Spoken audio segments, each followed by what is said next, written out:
Go ahead and take your seats, pull out your favorite beverage, get comfortable. For those of you who don't know me, my name is Dr. Kevin Hubbard. I'm a hematologist, oncologist, and I chair the section of internal medicine and division chief for specialty medicine here at KCU. For those of you who are watching us on the internet, welcome and good morning. You're about to see a group of first-year medical students who have gone through a self-teaching process where they have actually learned to present a clinical case. The standard that we're holding our students accountable to is that of a first-year resident in the medical specialties, and so we're hopeful that you're going to find that they're up to the task today. I'm going to get out of the way, and we're going to start with a 36-year-old woman with hormone-positive breast cancer. This will be presented by group number 21. Thank you. Well, good morning, and welcome. We are group 21, and we'll be presenting case 25 from 2009, a 36-year-old woman with hormone receptor positive breast cancer from the New England Journal of Medicine. These are the members of our group, and I'm student Dr. Ross Purcell, and I'll be handling our patient's clinical presentation as well as her past medical history. Our patient is a 36-year-old nulliparous female whose past medical history includes an excisional biopsy of 2 enlarged right axillary lymph nodes 6 years prior to her admission. It's imperative to note very quickly that the cause of lymph node enlargement are numerous and may range from anywhere from harmless to more serious cases. The pathological studies of our patient's excised lymph nodes, however, revealed benign results and stated that the lymph nodes were overreactive. This does not predispose our patient to any breast cancers. Our patient also had intermittent oral contraceptive usage for the past 10 years, menarche occurring at age 14, arthroscopic knee repair of a torn medial meniscus of the left knee 8 years prior to admission,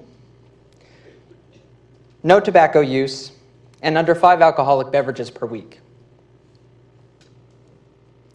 She has no family history of ovarian or breast cancers, nor any other significant disease processes. Our patient does take multivitamins as well as chondroitin and glucosamine, the latter 2 of which are taken for continued management of her left knee status post-arthroscopic surgery.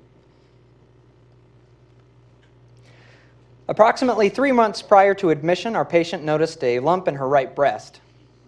She scheduled an immediate appointment with her primary care provider, who palpated the same mass adjacent to her nipple in the upper central quadrant of her right breast.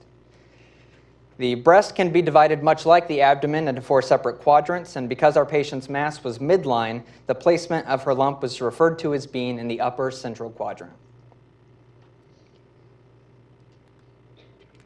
2 months after this visit, a digital mammography was performed, which revealed no discrete mass, distortions, or any concerning microcalcifications.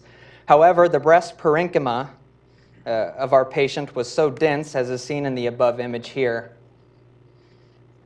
that the exam was limited in its findings, and an ultrasound was needed for further evaluation.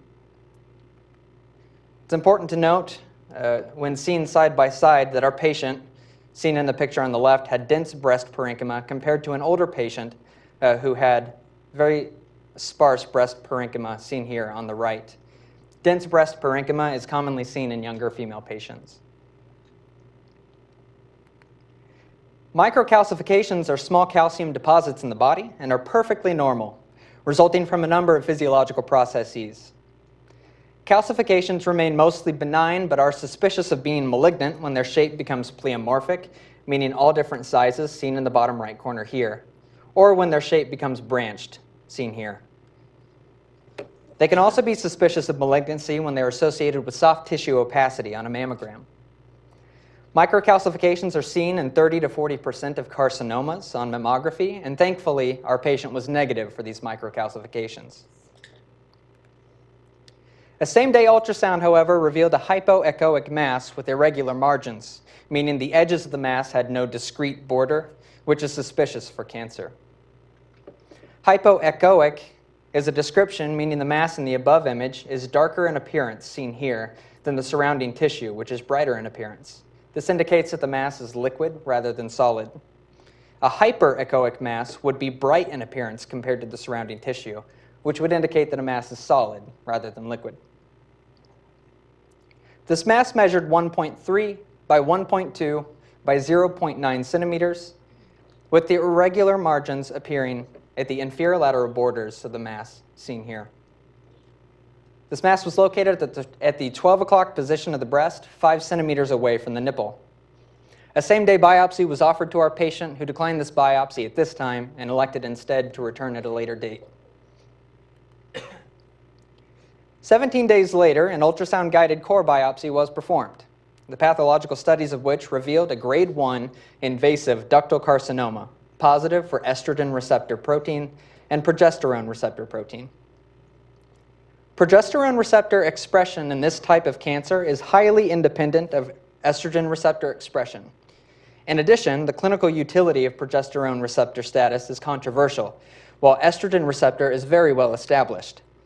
Because of this, the term PR positive is often simply foregone and instead replaced with just ER positive. Fluorescent in situ hybridization, abbreviated as FISH, also revealed that our patient was genetically negative for human epidermal growth factor receptor type 2, commonly referred to as HER2. The methods for which grading ductal carcinomas and how FISH studies are performed will be discussed later in our presentation during the differential diagnosis. Almost all breast malignancies are adenocarcinomas and are based on the expression of estrogen receptor and HER2 receptor proteins.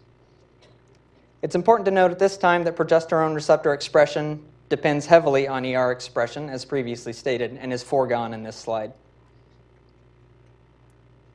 Because of this expression of receptors, breast cancer is often divided into 3 main subgroups, seen in the above image as HER2 negative, ER positive, which constitute 50 to 65% of cases, and is seen in a graphical representation on the right as breast cancer rate versus the age at diagnosis.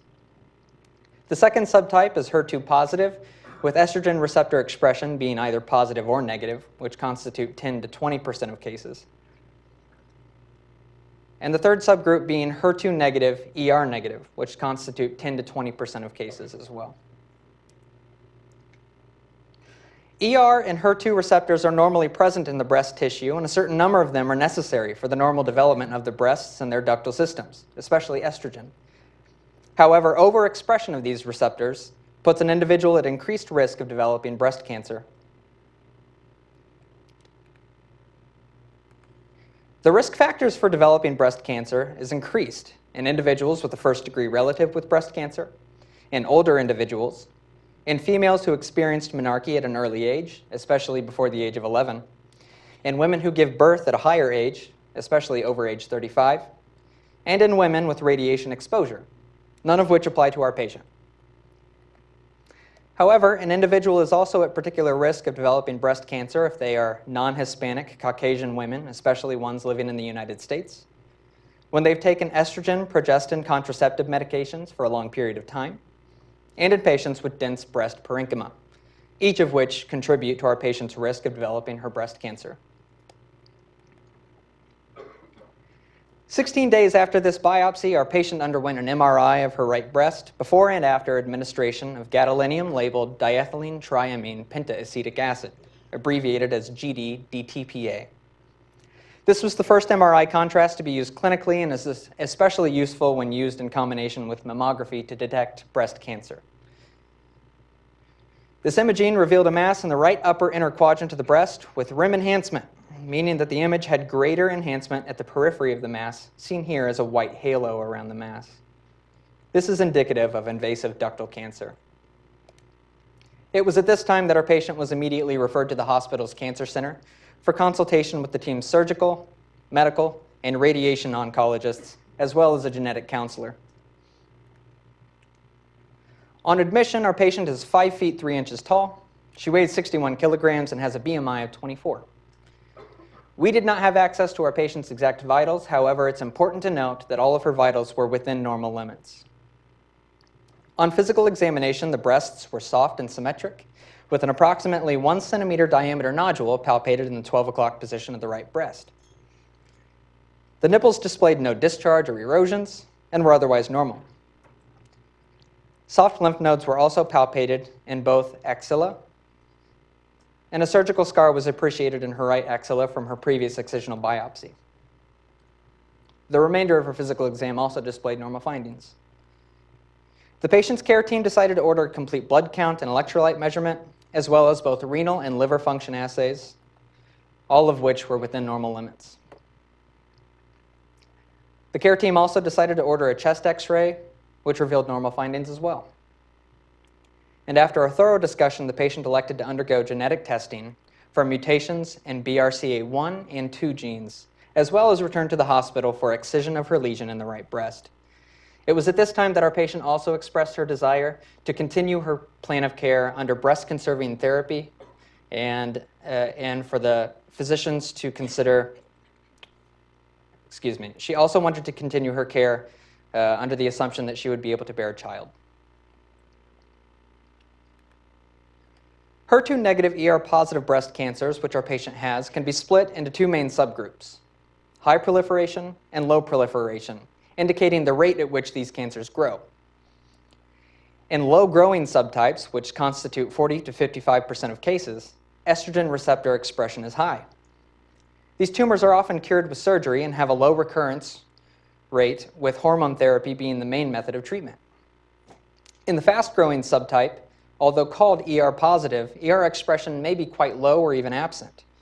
In this form of ER-negative or HER2-negative ER-positive breast cancer are most associated with mutations in BRCA2 genes. In this subtype, there's also higher expression of genes related to cell proliferation, and this has a higher rate of chromosomal aberrations than a low-grade ER-positive tumor. And high proliferation subtypes respond best to chemotherapy. It's important to note that our patient had a low risk for having mutated BRCA genes. She did not have a first-degree relative with breast cancer, she was nulliparous, and because of her estrogen receptor expression, she had a high probability of having a low-grade form of HER2-negative ER-positive breast cancer. It was ultimately decided, however, after a thorough discussion with her physician, that the patient go ahead and undergo testing for mutations in her BRCA1 and 2 genes. At this time, I'd like to turn over the floor to student Dr. Kelly Perry, who will be discussing our patient's differential diagnosis.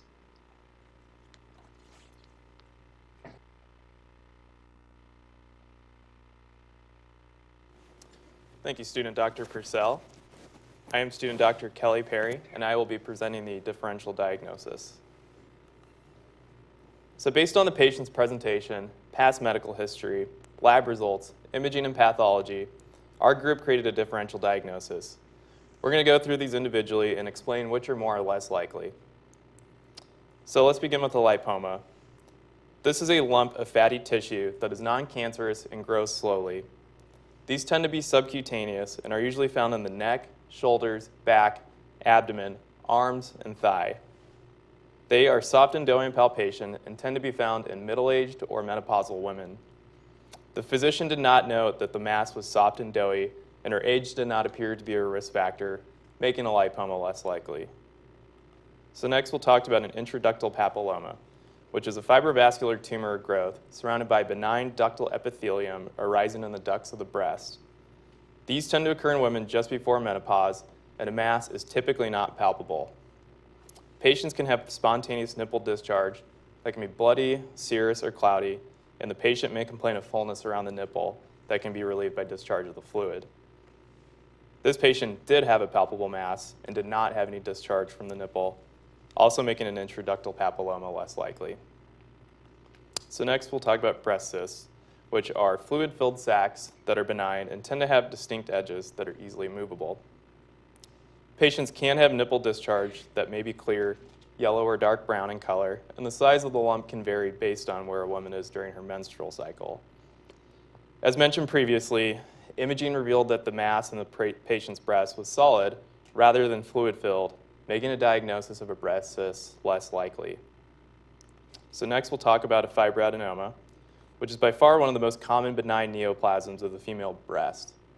It is a biphasic tumor composed of fibroblastic stroma and epithelium-lined glands. These usually manifest as solitary, discrete, mobile masses, and an absolute relative increase in estrogen is thought to contribute to their development. These can enlarge late in the menstrual cycle and during pregnancy. Fibroadenomas typically appear in young women with a peak incidence of the third decade of life, and our patient was 36 years of age at the time of presentation. These can range anywhere between 1 to 10 centimeters in diameter, and patients may not present with pain, and the fibroadenoma should be a firm, mobile, and rubbery solitary mass. The patient's mass was less than 2 centimeters in diameter, and she did not present with any pain. The imaging of the patient's breast showed an irregularity, and a fibroadenoma should remain near the top of our list as a possibility until pathology results are revealed. So as was mentioned earlier in the presentation, ultrasound-guided core biopsy revealed that the patient had an invasive ductal carcinoma positive for estrogen receptor and progesterone receptor proteins, as well as negative for HER2 on immunohistochemical staining in FISH 2 weeks prior to admission. So we have to define what invasive ductal carcinoma is. The invasive refers to the fact that the cancer has spread to the surrounding breast tissue. Ductal refers to the cancer beginning in the milk ducts, which carry breast milk from the milk lobules to the nipples. And carcinoma refers to a cancer that begins in the skin or other tissues that cover internal organs, such as breast tissue. An invasive ductal carcinoma is the most common type of breast cancer, making up roughly 80% of all breast cancers. And a hard, palpable mass is found in the breast with irregular margins. Most ductal carcinomas produce a desmoplastic response, which means growth of fibrous or connective tissue, and this replaces normal breast fat, which can result in a mammographic density, as was noted earlier. About 2/3 of invasive ductal carcinomas express estrogen or progesterone receptor proteins, and about 1/3 overexpress HER2 new protein, again, as was mentioned previously. Similar to our case, patients generally do not present with any symptoms, and a lump may be found in the breast or axillary region. Intraoperative pathological examination of the breast specimen disclosed a mass measuring 1.4 by 1 by 1 centimeters, revealing invasive ductal carcinoma grade 2 of 3. The grade 2 refers to moderately differentiated cancer cells that look less like normal cells and tend to have a greater cytoplasmic to nucleus ratio and divides faster than normal. Immunohistochemical staining revealed malignant ductal epithelial cells infiltrating into fibrous breast stroma without lymphatic invasion, which will be shown in just a moment. Lastly, histopathological examination of the excised breast specimen revealed malignant ductal epithelial cells characterized by moderately intense nuclear expression of estrogen receptor and progesterone receptor protein and no overexpression of HER2 protein. At this point, the possibility of a fibroadenoma is less likely in our differential diagnosis due to the fact that the pathology now reveals malignant ductal epithelial cells, and it is not a benign neoplasm.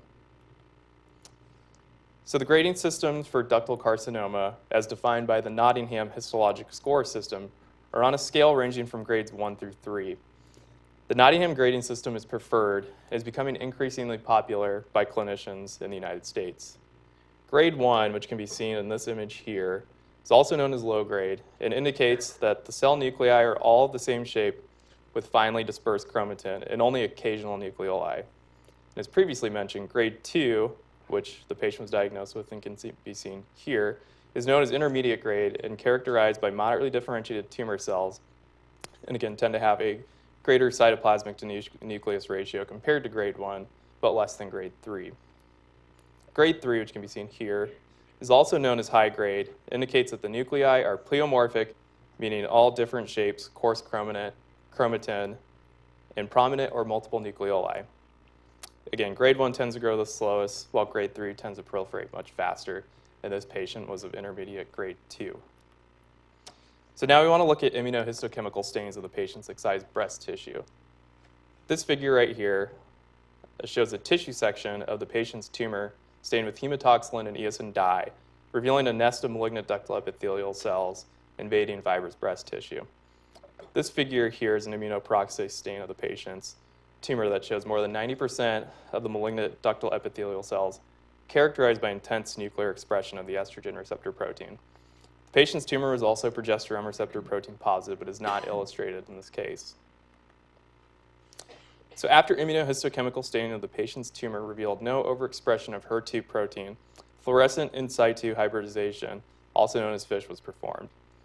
This test maps the genetic material in an individual's cells and can be used to visualize specific genes or portions of genes.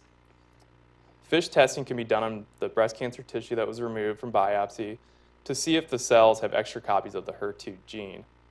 The more copies of the HER2 gene that are present, the more HER2 receptors that the cells will have.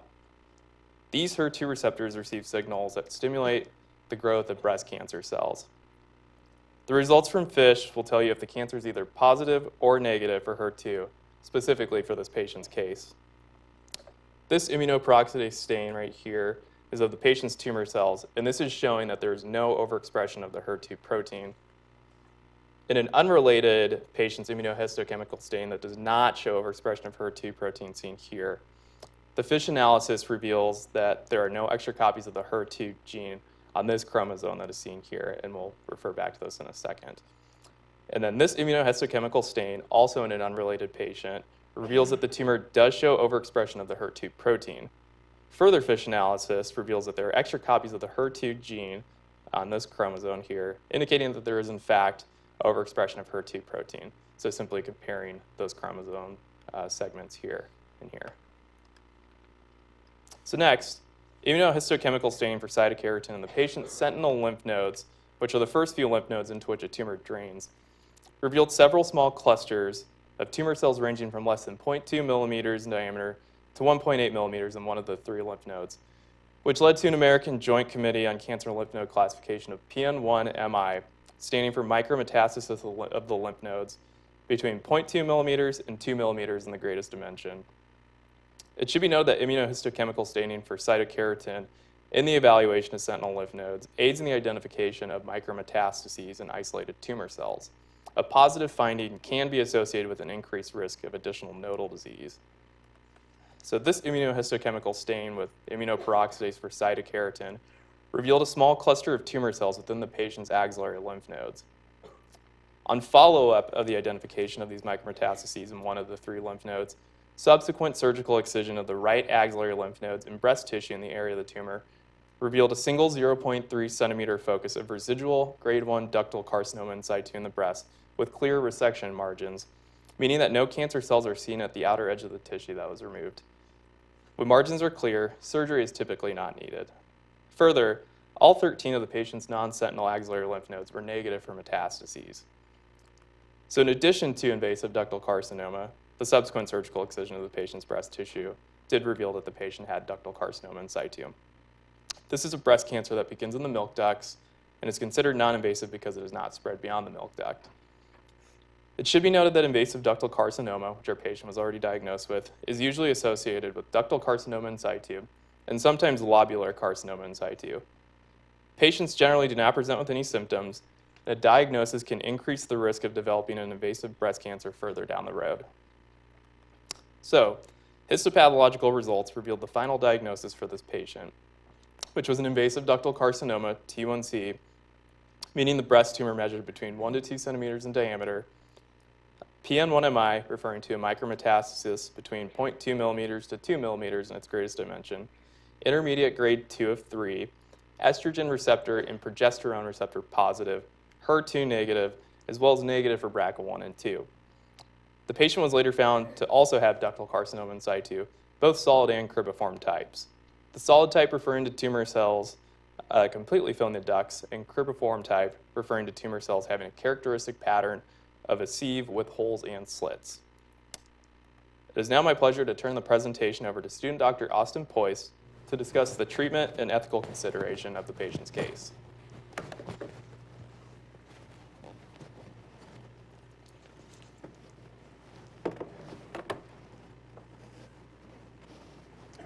Thank you, student Dr. Kelly Perry.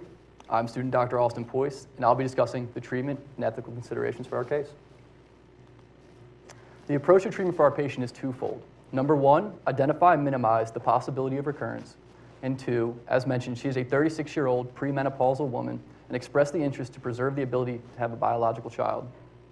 Now that we've outlined our 2 treatment goals, let's break them down one by one, starting with our first goal, to identify and minimize the possibility of recurrence. This was done through 2 sets of genomic testing, including mammoprint analysis and Oncotype DX analysis. Mammoprint analysis is a multi-gene expression tool used to look at 70 different genes in an attempt to identify patients who are at low risks of recurrence without adjuvant chemotherapy treatment. For our patient, we see that the recurrence likelihood is 7% after 5 years and 14% after 10 years. The second type of analysis was Oncotype DX analysis. And this is a widely used commercial study that analyzes 21 different genes in an attempt to identify recurrence with only adjuvant endocrine therapy. Our patient scored a 16 out of 100, which indicates a likelihood of recurrence of 5 to 10% after tamoxifen therapy alone. Multiple genomic testings have shown high concordance in relation to placing patients in high-risk versus low-risk categories.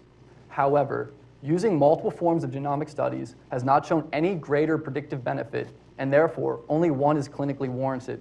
It's at this point we should note our patient requested mammoprint analysis, and that's why she had 2 different forms of genomic testing. Now that we've identified the risk of recurrence, let's look at the standard treatment options for patients with DCIS.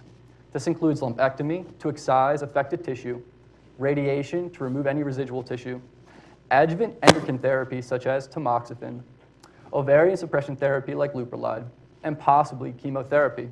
So the question becomes, why possibly chemotherapy? Well, chemotherapy should be considered on a case-by-case basis determined by our patient presentation. These include certain things as the patient's age, the stage of cancer, the aggressiveness of the cancer, whether it's ER, PR positive, whether they're HER2 positive, or whether there's nodal involvement.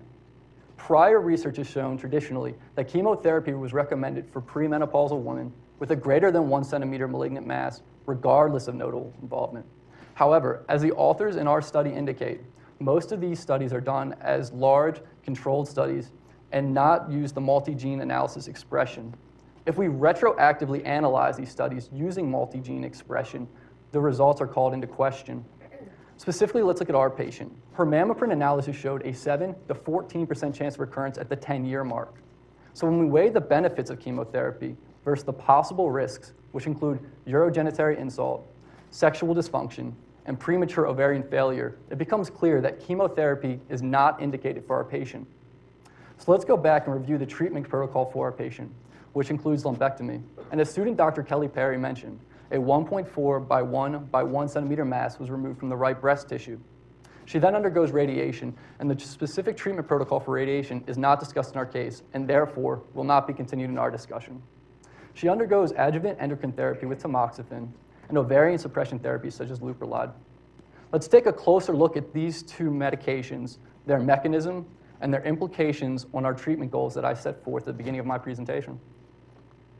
Starting with tamoxifen, we see that it's a selective estrogen receptor modulator, and more specifically in breast tissue, it acts as a estrogen receptor antagonist that competitively inhibits estrogen to the estrogen receptor to stabilize histones and not to allow for excessive chromatin remodeling.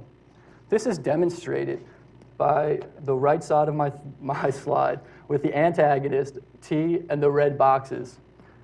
The histones are shown as the circles underneath the letter C, and they're bound more tightly, like I said, not to allow the chromatin remodeling. Research suggests that a 5-year course of tamoxifen be continued, but more recent studies, including Davis et al. In 2013, have shown that when continued for 10 years, there's a reduced risk of recurrence, as well as lower mortality rates, and this is becoming the more accepted recommendation, a 10-year course of tamoxifen. It can be used in conjunction with ovarian suppression drugs such as leuprolide. But before we move on to leuprolide, let's consider the implication of infertility that tamoxifen has. Endocrine therapies such as tamoxifen are not gonatotoxic in and of themselves. However, given that its mechanism is a competitive inhibitor, increasing estrogen levels when attempting to conceive can block any curative effect of the tamoxifen and therefore is not recommended. Fertility treatment options will be discussed in a second, but for now, let's continue our discussion of the treatment medications, starting with leuprolide. This is an ovarian suppression treatment. There's a gonadotropin-releasing hormone agonist. Gonadotropin-releasing hormone is released cyclically starting in the pubertal and continued throughout the reproductive years. However, when given in a continuous manner, gonadotropin-releasing hormone decreases LH and FSH, decreasing estrogen levels. It is continued usually with endocrine therapy, such as tamoxifen, and the current recommendation is that it should be given for 5 years status post-lumpectomy. As the treatment is to suppress ovarian function, leuprolide is incompatible with pregnancy. And now that we know that our treatment protocol is not compatible with pregnancy, different fertility options were discussed with our patient. These can be broken into 2 different categories, a traditional method and an experimental method. The traditional methods include to interrupt the endocrine therapy and attempt to conceive naturally, embryo banking, oocyte cryopreservation, and the experimental method of ovarian tissue banking. If our patient interrupts endocrine therapy, she will be able to conceive a child, but this will increase her systemic estrogen, increasing the likelihood of recurrence of her ER-positive cancer. There's also embryo banking. Embryo banking is for patients who have a partner who are willing to use a sperm donor. It requires ovarian stimulation, so her systemic estrogen will rise. The oocytes are then retrieved, fertilized with the sperm, and cryopreserved to be used at a later date. Oocyte cryopreservation is a very similar method to embryo banking. However, no sperm donor or partner are required at this time. The experimental method, ovarian tissue banking, is designed for prepubertal women. The advantage of this is that it does not require ovarian stimulation and that it preserves gonadal function after transplantation. However, as our patient is 36 years old, she is not, therefore, prepubertal and not a candidate for ovarian tissue banking.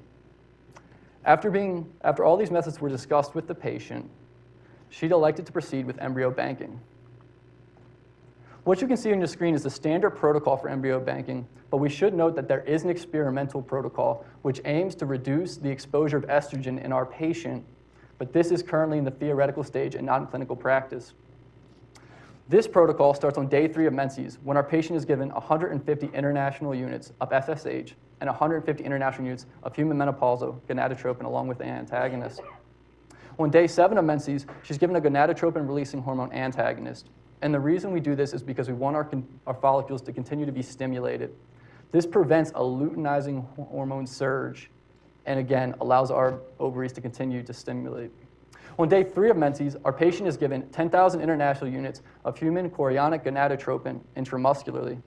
And the reason this is done is to promote that luteinizing hormone surge that 3 days earlier we were trying to prevent. The reason we use HCG in place of luteinizing hormone is that studies show it is more potent and has a longer half-life in place of luteinizing hormone. 36 hours after administration of HCG, the oocytes are retrieved, fertilized with sperm, and cryopreserved at the pronuclear 2N stage. So now that we discussed the different fertility treatment modalities and we discussed the protocol of embryo banking, it's important to consider the ethical implications of embryo banking. A court case that helped decide precedence was Delzio versus Presbyterian Hospital in 1978. In this case, Presbyterian Hospital destroyed embryos that belonged to patients without their consent. The parents of these embryos then sued the hospital and won the case, as the court ruled that the embryos are property of the parents and therefore you need their consent. This continuously brought up legally, and a more recent case includes JB versus MB in 2001, which is a study about recently divorced spouses who have different opinions on how they should continue with the fertility treatment. The wife in this case says that she doesn't want to continue with the fertility treatment, but the husband states that it is against his religious values to destroy these embryos. The court rules in favor of the wife and sets the precedent that if one person decides they don't want to continue with the fertility treatment, their wishes should be followed because it violates their procreative right to force fertility treatment upon them. However, none of these cases directly answer the questions related to our case because our patient doesn't have a partner or spouse, and Delzio states that they're not properties of the hospital. So what happens to the embryos if our patient has a poor health outcome? And the answer to this is currently unclear. We must also consider patient education regarding the different risks with regard to treatment, including the aging challenges in conception. Like I said, our patient is 36. And if she waits until the completing leuprolide or tamoxifen therapy, she'll be early to mid-40s. And studies show that women over the age of 40s have a much higher increased risk of complications with pregnancy. She will also be advocated on the risks of stopping treatment to attempt natural conception, as this will increase her systemic estrogen and increase the likelihood of possible cancer recurrence. And finally, she needs to be told about the potential legal rights of the sperm donor should she choose to use one. Given that we are osteopathic physicians in training, we should also consider OMT as the holistic treatment of our patient. Before any OMT can be performed, a PET scan should be obtained to rule any metastasis, as a metastasis is a contraindication to OMT treatment. Given her lymph node resection, we consider techniques such as effleurage or petrissage to treat any subsequent lymphedema. And given her lumpectomy, we consider muscle energy treatment, specifically the T1 through 4 ribs, sternum, and clavicle area. The overall outcome for our patient is 20 months after her initial diagnosis, she's cancer-free. She showed some menopausal symptoms, but this is likely due to the ovarian suppression therapy and otherwise feels fine. Her embryo banking was successful using the standard protocol that I discussed earlier. 14 oocytes were harvested and 7 were successfully fertilized and cryopreserved. And with this, I'd like to end our case. I'd like to thank the faculty for their help and open the floor to questions.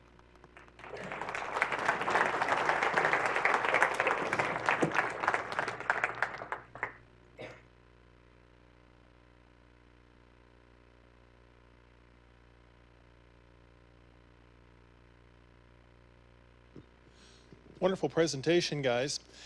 Let's see, you've probably got some questions, so fire away.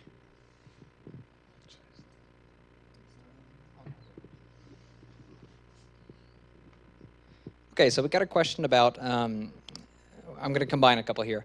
It says, how does a later stage of first parturition, first birth, contribute to a high risk factor for cancer? And along with that, how does the age of menarche contribute to a risk factor for cancer? So I'll start with the first stage of birth. Our sources say that cellular differentiation occurring in the breast glands during and after pregnancy will help protect the breast from breast cancer development, and that a later age of first birth confers a greater risk than not having a child at all, nulliparity. And then the studies for the age of menarche are more unclear, but in general, the studies that have been done haven't said why that is a risk factor, but instead that it definitely is a risk factor. In a couple studies, it says there's a 10% reduction in breast cancer risk for every 2-year delay in the onset of menarche. And then another study said that if the age of menarche occurring at 15 years old had a 16% decreased risk of breast cancer.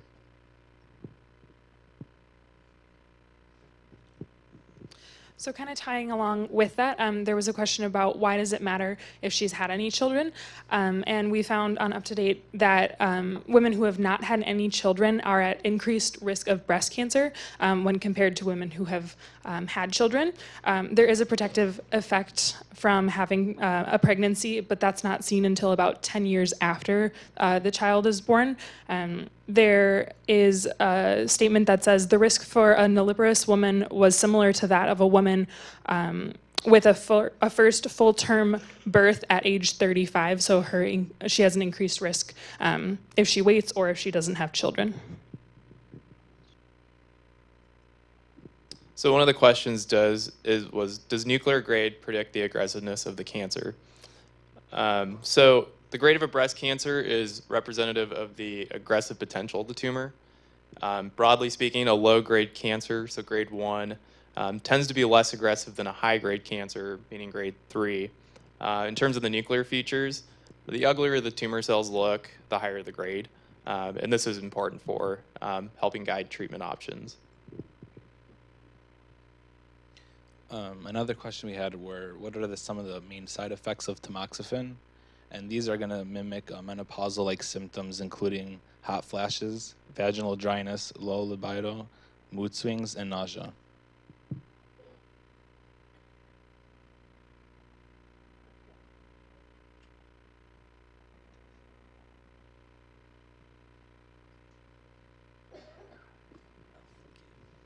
One of the questions that we got was, how do you tell a solid mass from a cyst on an ultrasound?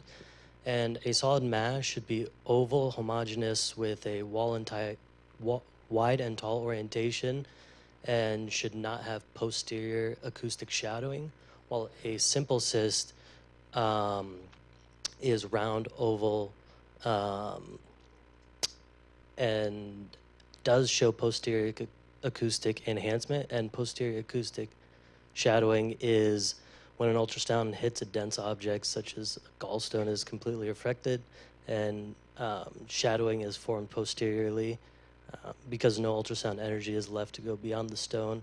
An echo void is created, which appears as a wedge-shaped dark area posterior to the dense object. And another question that we got is, what is a PET scan and how does it work? So a PET scan is a way that we can determine a metastasis in a patient. And the way it works is dye is injected into the patient.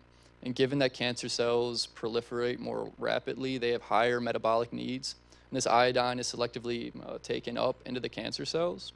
And so when we actually produce the imaging that can pick up this iodine, it helps show these large masses that are malignant cells. We had a question about how contraceptive use confers a risk to breast cancer, what a long period of time is. A couple sources that we found in our research stated that the oral contraceptive use is unclear on its effects on breast cancer, but that any exogenous estrogens would put you at risk. Classically, however, especially in the textbook we'll use here for pathology, it states that estrogen exposure post-menopause would confer a risk to breast cancer. However, oral contraceptive use does not appear to increase the risk of breast cancer.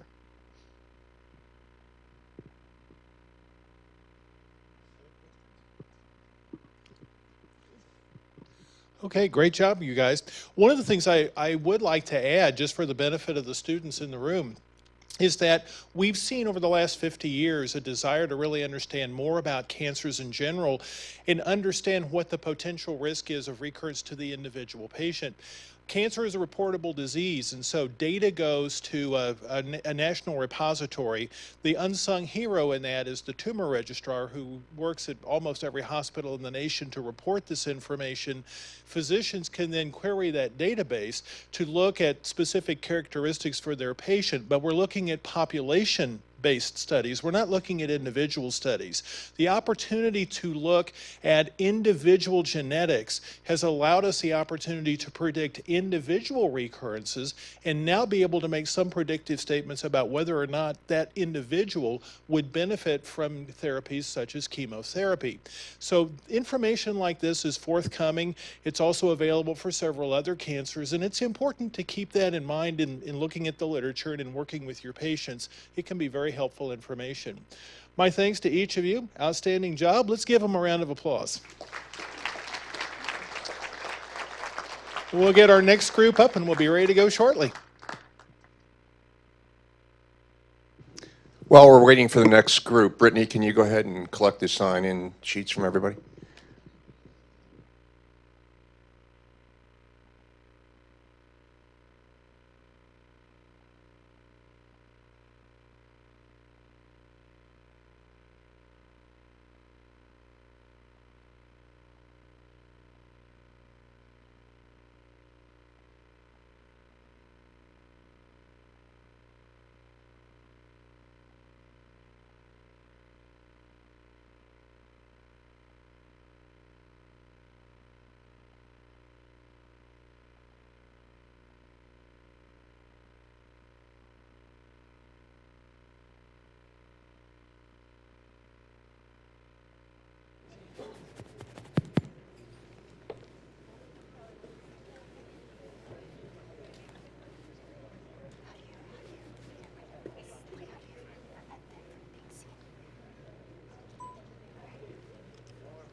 guys ready?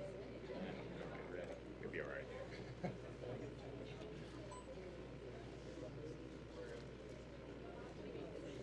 Same button. Okay, we're going to go ahead and get started with our next case. 18-year-old man with blurred vision, dysarthria, and ataxia. Thank you, Dr. Dubin. Good morning and welcome to our grand round presentation. We are group 22, presenting case 31, 2012, an 18-year-old man with blurred vision, dysarthria, and ataxia. Here are our group members, and I am student Dr. Kelly Schulte to present the history of present illness. Our patient is an 18-year-old man who had been feeling well until the evening of his admission. At 6 p.m., he noticed a sudden onset of weakness, shaking and buckling of his legs, and clumsiness of his right hand. 20 minutes after the onset of those symptoms, he began developing dysarthria and blurred vision. Dysarthria is characterized in the difficulty of controlling speech and controlling the mouth and the throat to formulate clear speech, resulting in slurred speech. An hour after the onset of his symptoms, he arrived at the first ER at the hospital. He required assistance getting into a wheelchair, for he was off balance and lightheaded. He also reported pain at the base of his skull. Past medical history was collected in the ER and noted as follows. He was previously healthy with no known drug allergies or currently on any medication. He had been scratched by a dog 3 weeks before admission, with the vaccination status of the dog unknown. He also removed a tick that was embedded 2 days before admission. However, the tick was not engorged, that is congested with blood. Social history showed that his birth and development was normal and has a slight learning disability. He had completed 3 years of high school. Family history included a mother and grandfather who had transient and ischemic symptoms and a half-sibling with a learning disability. The details of his vitals was not recorded but noted to be normal. Oxygen saturation was 100% at ambient air, and neurological examination noted that he was alert and oriented and intermittently laughed inappropriately. Pupils and extraocular movements were normal, cranial nerves 2 through 12 were normal, and deep tendon reflexes were +1 bilaterally. Blood work was collected in the ER and noted as follows. White blood cell count is within normal range. However, there is an increase in granulocyte and a decrease in lymphocyte count. Monocytes are within normal range. Liver function and renal function tests are normal. ABG is normal. Urine alcohol and toxicology screens were negative, and head CT was normal. A lumbar puncture was also performed in the ER and noted as follows. 4 tubes are routinely collected for CSF or cerebrospinal fluid analysis. Tube 1 is usually sent to hematology for cell count. Tube 2 is sent to microbiology for a stat gram staining culture. Tube 3 is sent to chemistry to analyze glucose and protein levels. And Tube 4 is used as a comparison against Tube 1. Our patient results shows that Tube 1 was grossly bloody, but gradually cleared to Tube 4. Protein levels were increased, and glucose was within normal range. Perhaps the blood found in the cerebral fluid may account for the elevation in protein and white blood cell count. This is most likely due to a traumatic tap. During his time in the ER, his symptoms began to progress. Overnight, he frequently flailed his arms and legs, noted by his mother, and upon morning examination, he was alert, oriented, restless, with occasional uncontrolled motion of his extremities. Strength testing was normal, eye movements were full, pupils reactive, with mild ataxia. Ataxia is characterized by uncontrolled muscle movements. At 11:30 a.m., he lost the ability to speak, and he was violently shaking his arms and legs and lost the ability to walk. 30 minutes later, they ordered an MRI. Here are the results of the MRI scan.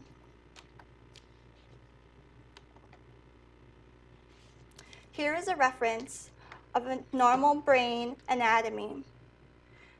This area is where we are interested for the MRI results. Here is the pons and the brainstem and the cerebellum. Figure A shows ischemic changes in the cerebellum noted near the shows ischemic changes involving the entire base of the pons near the cerebellum. Figure B shows hyperdense arterial sign on the pons, which will be further explained in the differential diagnosis. After the MRI results, he was transferred up to the ICU.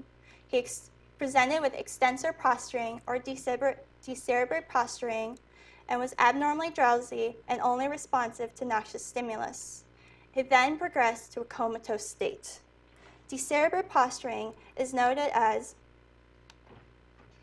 abnormal extensions of the hands and arms and legs,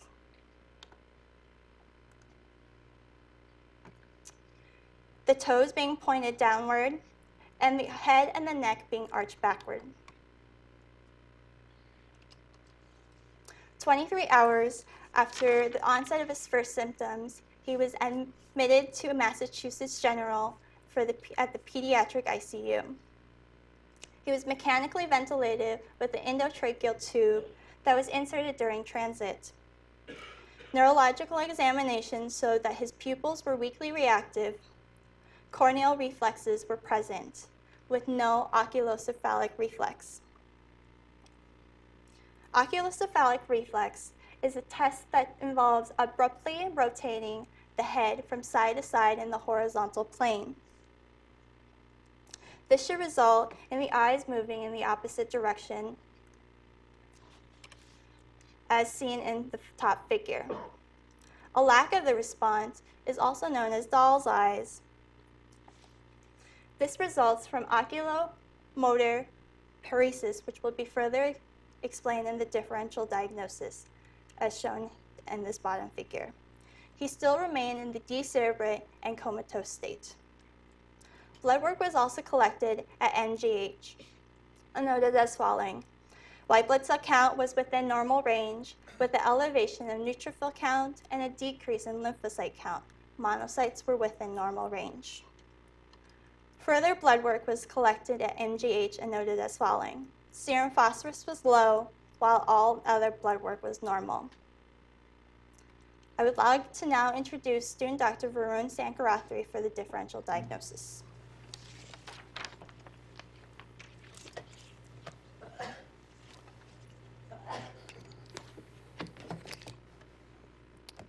Good morning, everyone, and thank you again to student Dr. Schulte. I'm student Dr. Varun Sankarathri, and I'll be discussing our patient's differential diagnosis.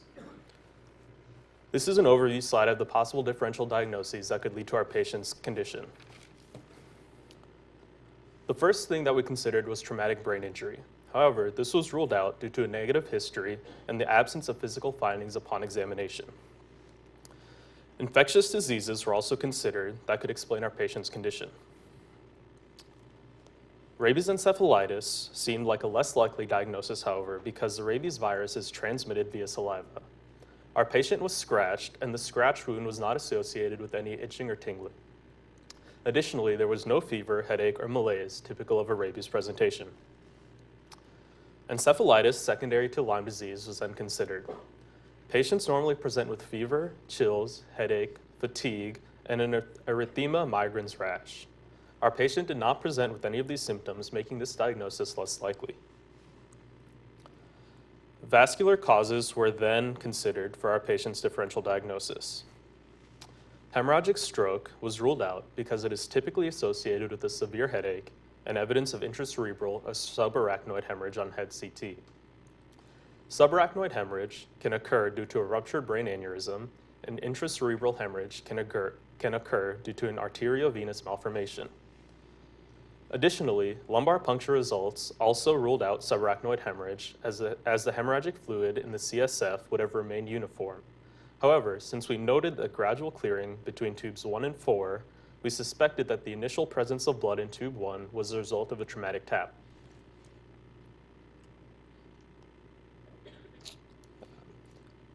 Ischemic stroke may have also caused a thrombotic or embolic event. A thrombus blocks blood flow at the site of origin, whereas an embolism may cause blockage at a location distant from its origin. The patient's MRI showed changes around the brainstem, indicative of restricted posterior circulation. This finding, combined with the lack of findings on head CT, rapid progression of illness, the locked-in decerebrate posturing, and failure to respond to audio or visual stimuli, all pointed towards ischemic stroke due to embolism or thrombus. An MRI obtained at the first hospital showed a large area of restricted diffusion and the possibility of a basilar artery occlusion.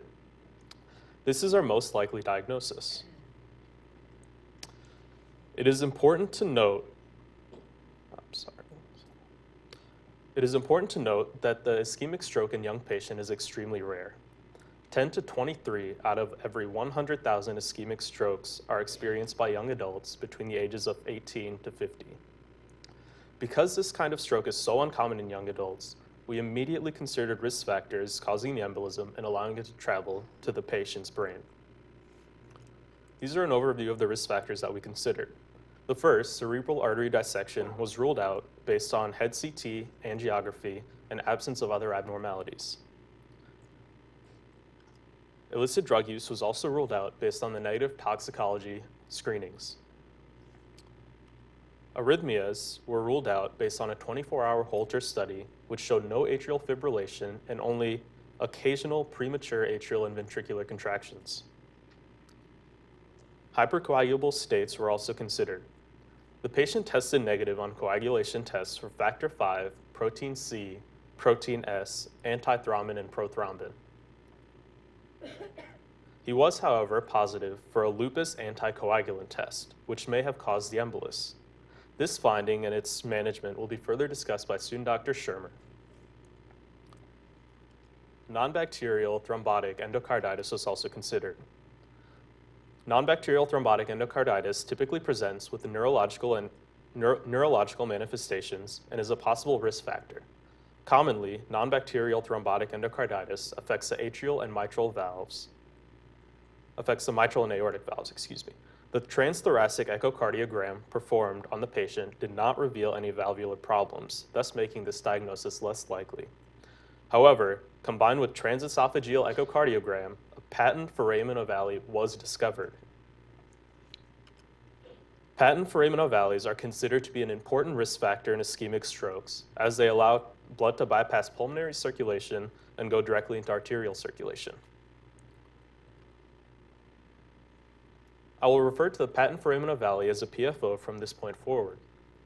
In fetal development, the foramen ovale is normally present in the septum between the left atria and the right atria. In normal neonates, the first inhalation post-parturition will reduce pulmonary circulation pressure. The loss of blood flow to the placenta will increase systemic blood pressure. This causes left atrial pressure to rise abruptly while causing right atrial pressure to drop. This forces the septum primum against the septum secundum and functionally closes the foramen ovalis. The two septums fuse over the next few weeks to months, resulting in the fossa ovalis. However, in approximately 25% of individuals, fusion is incomplete and results in a PFO. In individuals with PFO, an increase in intrathoracic pressure followed by a drop in intrathoracic pressure, as seen in the Valsalva maneuver, will cause blood to bypass pulmonary circulation via the PFO to the arterial circulation. An embolus can follow the same route and is known as a paradoxical embolism. The illustration shows the route an embolus can take through the PFO into the arterial circulation. From venous circulation, the embolism travels from the right atria through the PFO into the left atria. From there, it enters the left ventricle and is released into the systemic circulation. In the case of our patient, the embolus became lodged in his basilar artery. Head CT and angiography were then performed. Head CT and CT angiography were yielded these images. Panel C displays a head CT without contrast, showing the hyperdense basilar artery sign as indicated by this arrow. Panel D shows an occlusive embolus extending from the mid portion to the distal portion of the patient's basilar artery. Due to the PFO, a basilar artery occlusion could explain our patient's clinical presentation. CT angiography was also done. The image on this side shows a normal angiography of a patient without embolus. The image on this side shows the patient with an occlusive embolus blocking blood flow into the basilar artery.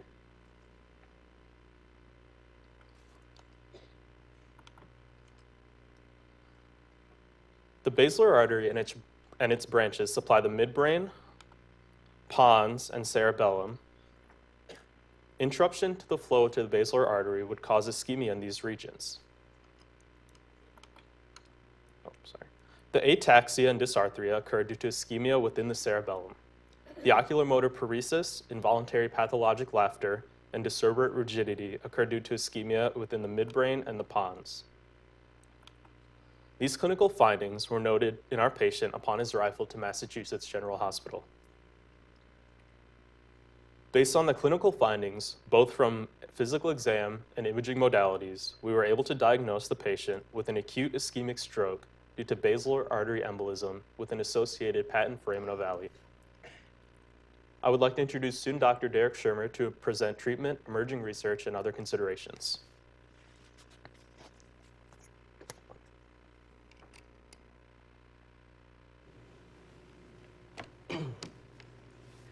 Thank you, student Dr. Sankarathri.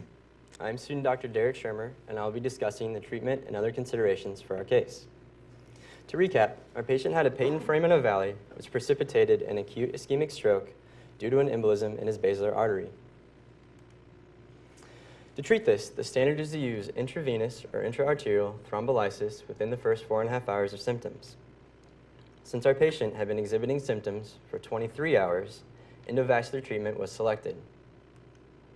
Specifically, a Mercy retriever was used to remove the embolus. This video shows how a Mercy retriever operates. The retriever consists of a long, thin wire with a helical coil formed at the distal end. A balloon catheter was snaked into the right posterior cerebellar artery from the femoral artery. The balloon was inflated to prevent fragments of the embolism from moving further downstream. The retriever is then fed through the catheter, during which the distal coil is straightened to fit through the catheter. When the retriever emerges at the clot site, the coil reforms, wrapping around the clot and allowing the clot to be removed with the catheter. An angiogram was performed before and after the procedure. Before the procedure, the angiogram showed complete occlusion of the basilar artery. After the Mercy retriever removed an embolus that was 1.8 centimeters in length, a repeat angiogram was performed. This angiogram showed complete recanalization of the basilar artery, but residual occlusion of the right posterior cerebral artery. Thromboaspiration was performed at the residual occlusion using a penumbra system. This video demonstrates how the penumbra system operates. A separator is deployed through the microcatheter and continuous aspiration is applied to the occlusion. The fragments of the occlusion broken by the separator are aspirated back into the microcatheter. Not shown in this video is a balloon, similar to the one in the Mercy retriever system, which prevents fragments of the embolism from moving further downstream. A final angiogram performed after the Mercy and penumbra procedures revealed no residual occlusions and complete reperfusion. As you can see in the initial angiogram here, there is proximal occlusion of the basilar artery. After the procedures, there's complete reperfusion. After the procedure, our patient was transferred to the neurology ICU. A post-procedural MRI showed no new areas of infarct. The following morning, he did not open his eyes or follow commands, but his pupils would dilate and responded to noxious stimuli with reflexive extensor posturing in his extremities.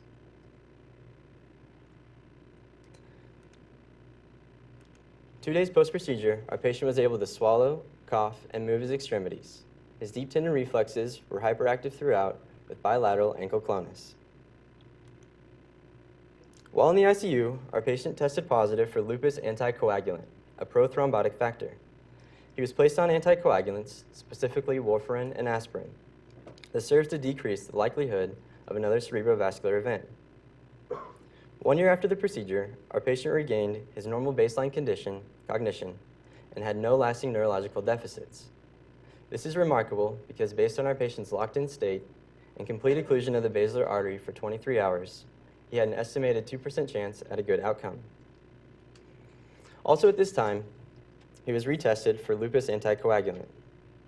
He tested negative and warfarin was discontinued. It is important to note that the PFO was still present in our patient, and with it, the risk for a recurrent cerebrovascular event. 1 year after discharge, our patient's PFO was elected to be closed by transcatheter. This video demonstrates the procedure. A septal occluder is fed through the PFO and flattened on both sides of the atrial septum. This prosthesis anchors the PFO in place. The prosthesis is covered by expanded polytetrafluoroethylene, a biomaterial. It has a microporous structure which will allow cells to infiltrate the prosthesis. Over the next few weeks, the cells will grow together and permanently close the PFO. With the closure of the PFO, the chances for a recurrent cerebrovascular event decrease. However, our patient was kept on a daily aspirin regimen to combat any chance of a thrombus forming on the new prosthesis. Evidence-based guidelines are lacking for the management of our patient's condition. This is due to several reasons, but namely, an acute basilar artery occlusion is rare. Occurrence is less than 10% of all large vessel strokes. There are 2 studies which are currently in progress. However, they have been delayed due to the difficulty of finding qualified participants. Additionally, research with the control group is controversial because a group that receives no treatment will have a high likelihood of negative outcomes. Stroke rarely develops in patients as young as 18. However, the incidence of modifiable risk factors in young stroke patients emphasizes the role of patient education. The management of modifiable risk factors such as hypertension, diabetes, smoking, alcohol, balanced diet, and exercise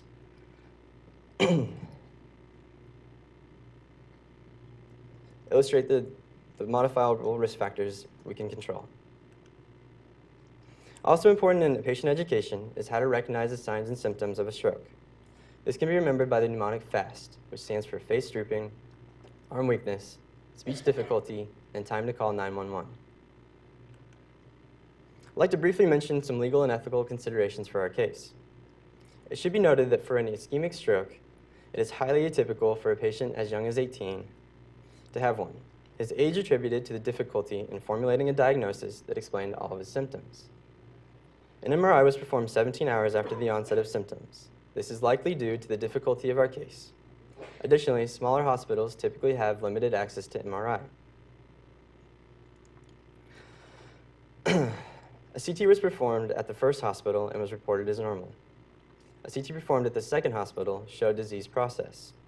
It is arguable that due to the course of events, his diagnosis would not be foreseeable until 17 hours after the onset. I'd like to conclude with some recommendations from the American Stroke Association. For patients that present with stroke-like symptoms, time is critical in the management.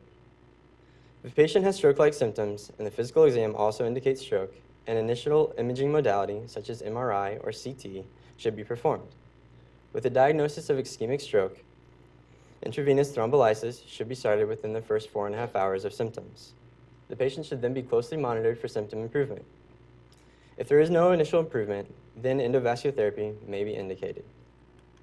We would like to thank the following faculty. Here are our resources, and we are now open to questions.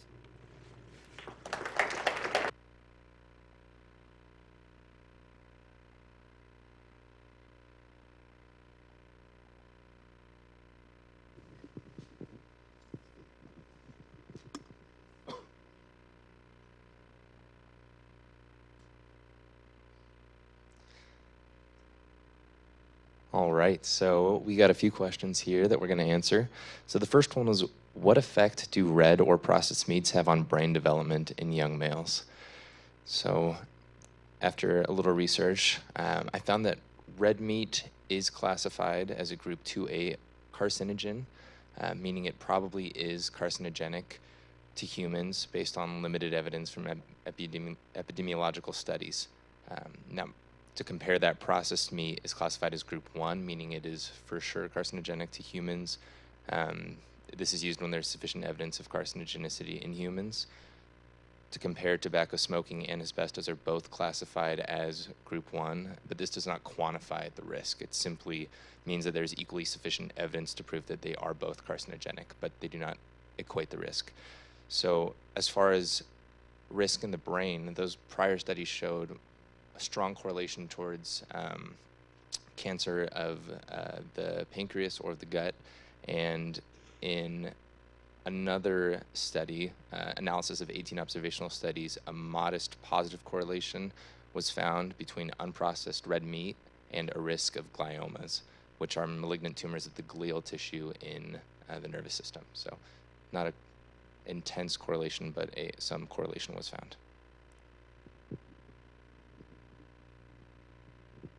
Any other questions? Hello.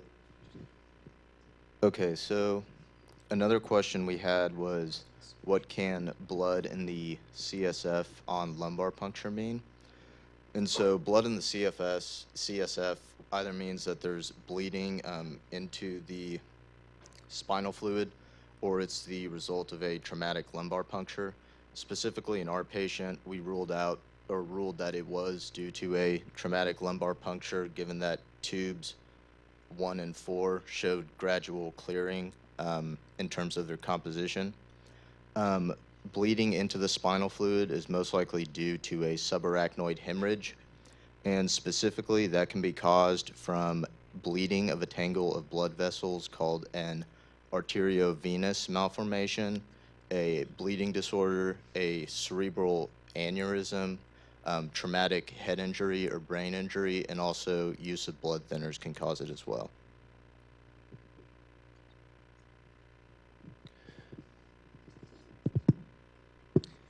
All right.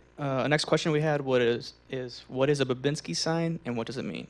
So a Babinski sign is that when you're normally testing the plantar response, it gets your toes flex. But for a Babinski sign, your big toe extends and other toes fan out. This is called an extensor plantar response, aka the Babinski sign. And what it means is that it's a reliable indicator of a central lesion. All right, another question that we had was about the mechanism behind decerebrate posturing. And so basically with decerebrate posturing, the gamma motor neurons start firing excessively, and these control muscle tone. And so because of this excessive firing, this will cause the extensor posturing in decerebrate posturing. Another question regarding our patient's symptoms was, could this patient possibly also have Angelman syndrome, given his presenting symptoms and previous history? So our patient did present with a characteristic phenotype of jerky movements, sometimes inappropriate laughter, which is also seen in Angelman syndrome. He did not, however, match the history of Angelman syndrome, which it's a neurodevelopmental disorder characterized with severe learning difficulties, ataxia, which he did have, subtle dysmorphic facial features, and most children present with a delay in developmental milestones and slowing of head growth during the first year of life, none of which were present in our patient.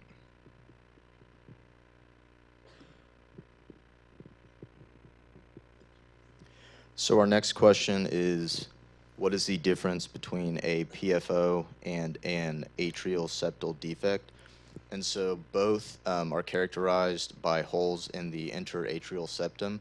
However, a PFO is when a normal embryological remnant fails to close.